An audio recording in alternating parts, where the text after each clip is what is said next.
2016 Washougal City Council meeting. Rose, could you call the roll, please? Councilmember Voger. Here. Councilmember Wagner. Councilmember Greenlee. Here. Councilmember Lindsay. Here. Councilmember McDaniel. Here. Councilmember Shoemaker. Here. Councilmember Corsi. Here.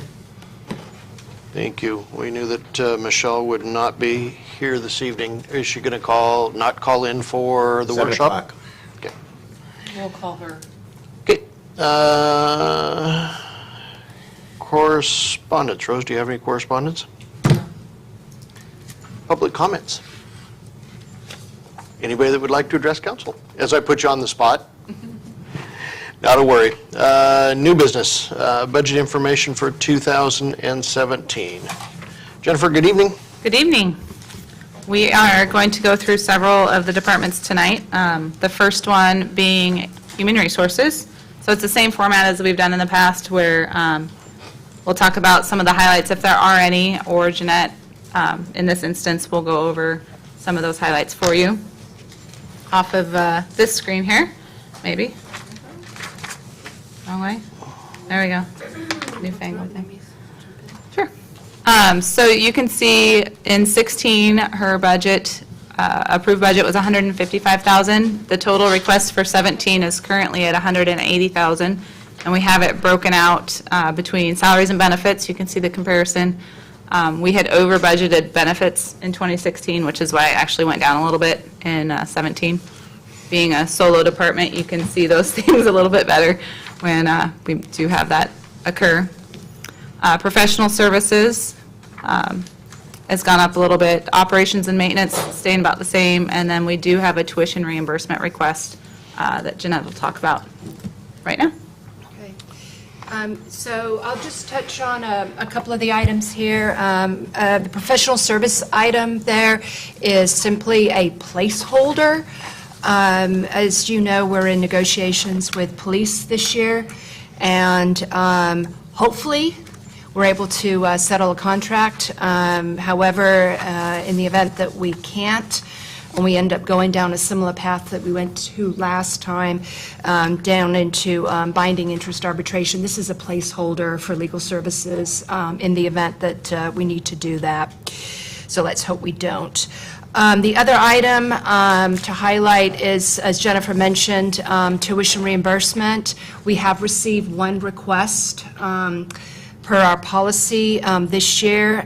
In reviewing that application and the expenses that would be reimbursed per policy, we're looking at a $10,000 budget for that item for next year. And unless there's any other questions on that? Jennifer? I do. I have a question. Yeah. Regarding the tuition reimbursement, did we not eliminate that program? No, council discussed it last year from a policy perspective, and the decision was to leave the policy in place.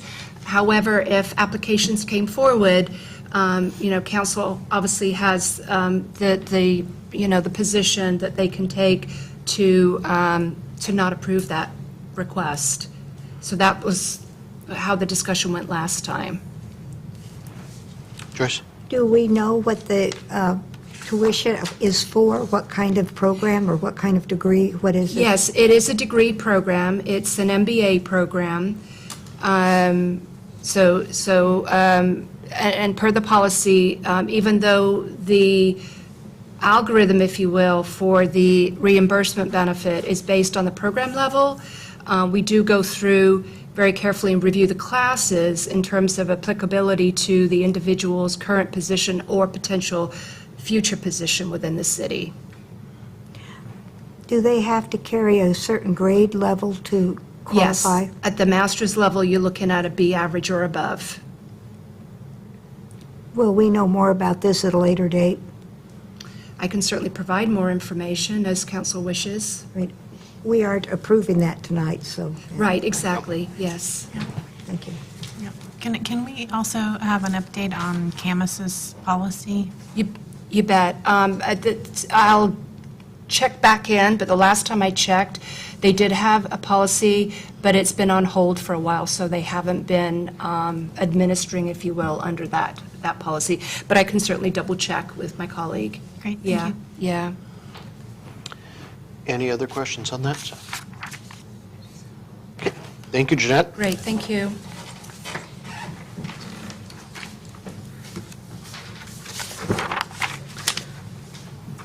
All right. I can scooch out that more.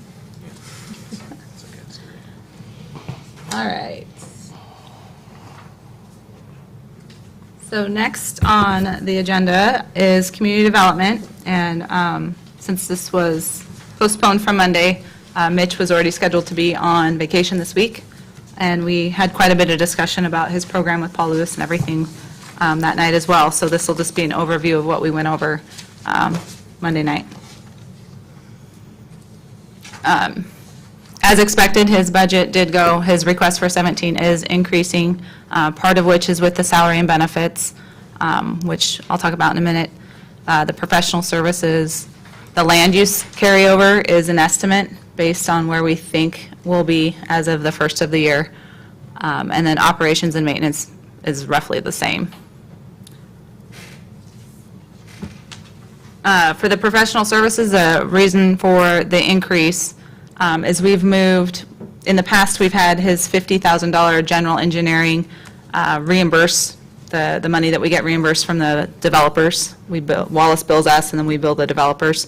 We've tracked that in the engineering fund, but based on the study and analysis that Paul Lewis did for us, he recommended moving it to this fund so that we could better track, not that we couldn't track it, but it just gives a better snapshot of the whole department by moving that $50,000 over to the different department.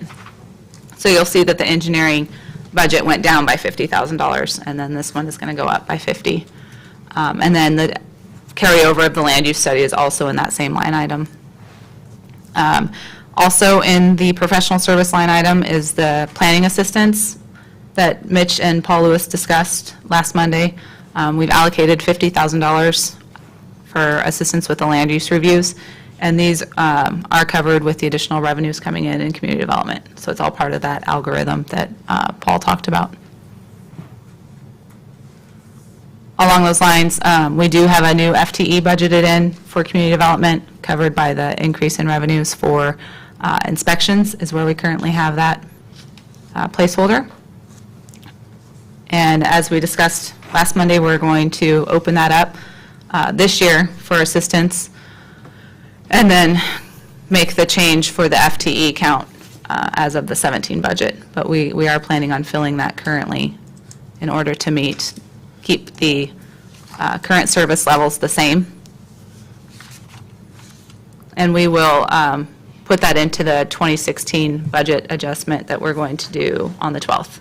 We're going to bring forward the budget amendment to do some of the things that we talked about, like with the 2015 surplus. We're planning on putting that in the park capital fund, I believe, was where we were going to place that. So in order to finalize all those actions, we're going to do a supplemental 2016 budget, which we're going to bring forward on the 12th for action on the 26th.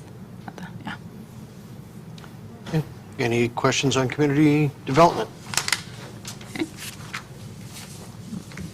Moving forward. I should have put them all in one. So the next department is finance and IT, and I touched base on this a little bit last week. You can see that we have requested a slightly higher budget in 2017, some of which is in the salary and benefits. Professional services, we're actually dropping a little bit. Operations and maintenance has gone up a little bit, and then our court costs, we've had to increase to match the actuals of what's occurring in 16, how 15 played out, and then where we're at year-to-date, we need to bump that up a little bit. And the indigent defense is what comes into this line item under finance, and then the district court costs. And as we mentioned last week, we are hoping to have the council approve changing the part-time position that we currently have right now for social media and communications. and make that a full-time FTE to go in support of the communications line item in the strategic plan. We've really increased our social media side, the community events, Helping Rose, the PIO, the email blasts that we do, all those types of things would be wrapped up into this position. And it would be partially funded with the tourism funds. So we would propose that to the Hotel Motel Lodging Tax Committee in support of Renee, who's our contractor, but just having the contact here at City Hall would be how that would tie into the Hotel Motel Lodging Tax funds. And it fits into everything that we've brought forward so far, and it would be an increase of roughly $21,000 a year to bring that position in-house full-time.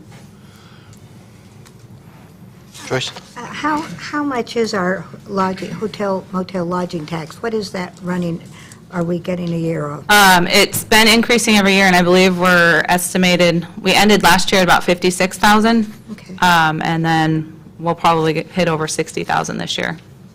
Good. That's per year, not the balance. Correct.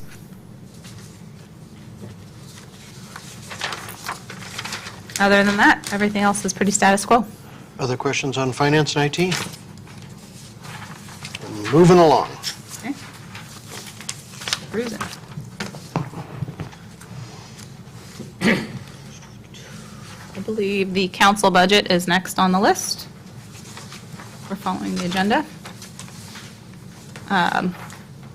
Your budget is pretty straightforward. The increase this year, or I guess for 17, I'm calling this year 17 now, so I've moved on, is the election costs, because there will be all the voter costs associated with having people actually on the ballot next year.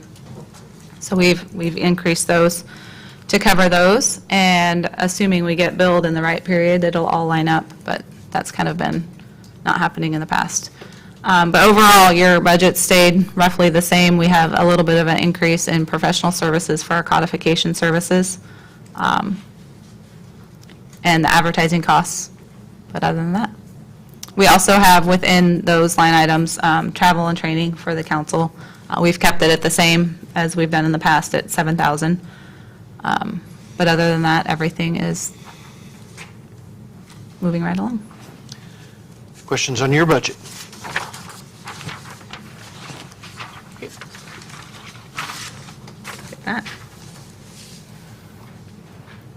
That brings us to the last one that we have for you tonight. The administration budget. Maybe. And you can see the total administration budget is actually, the request for 17 has gone down a bit, and that's because of the fact that we've moved some of the expenses to different line items for better tracking, one of which is the part-time position for social media and communications. We have budgeted it in the past under administration, and now we have it under finance, and we've made it the full-time. So that's why the strategic planning implementation line item is so drastically different between the 2 years. And then we can go to the highlight side. Professional services, I believe is roughly the same. It's gone up just slightly for legal services and continued legislative and infrastructure support that we use Lloyd Halverson for currently. We've continued to allocate the $9,000 that we've done in the past for the downtown promotion. I think that we've been kind of having that for them once they get their 501c3 status and support that and move forward with them on promoting the downtown. And then the management intern that we currently have, we're proposing to continue that position part-time through 17 as well. Where's the 9,000 coming from for the downtown promotion? Just the General fund? general fund operating budget. Do we do that from the general fund? You can use your general fund revenues for virtually anything that the city does. Thank you. And that's all we have. Any questions on the administrative budget? Questions, comments? Okay, That's all I have. On the 12th, we will have additional departments that we're bringing forward, and they'll be in the same format. Thank you. thanks, Jennifer. With that, are there any members of the public who have any questions in regards to the budget items we've gone through? I have no items for you at this time. Any items from council members in regard to the budget? In that case, we are adjourned. We'll be back here in 45 minutes. Thank you all. I better go home and get a tie. Let everybody be casual today, but I guess not.